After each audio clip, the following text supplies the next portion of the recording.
આજે જે સંમેલન યોજાયું છે એ સંપૂર્ણપણે ભારતીય જનતા પાર્ટીના સમર્થનમાં યોજાયું છે।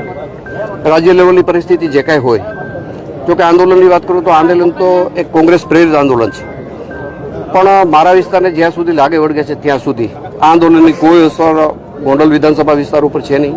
સમસ્ત સમાજ, રાજપૂત સમાજને લગતો દરેક સમાજ, પટેલ સમાજને લગતા સિવાયના અન્ય સમાજો પણ ભારતીય જનતા પાર્ટીના સમર્થનમાં જોડાયેલા છે અને આ વિસ્તારના ઉમેદવાર એટલે કે મનસુખભાઈ માંડવિયા લગભગ 1 લાખથી વધુ ગોંડલ વિસ્તારમાંથી લીડ મળશે એવું મારું માનવું છે।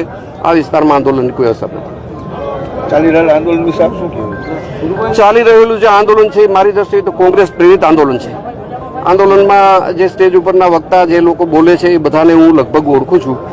લગભગ કોંગ્રેસમાં કોઈ લડેલા છે, કોઈ હારેલા છે, કોઈ કોંગ્રેસનો હોદ્દો ધરાવે છે। આવા કોંગ્રેસના લોકો કે જેને ભારતીય જનતા પાર્ટી અને સ્નાન કે સૂતક નથી, આવા લોકો આંદોલનને વેગ આપે છે અને કોંગ્રેસ પ્રેરિત 100% આંદોલન છે એવું મારું માનવું છે।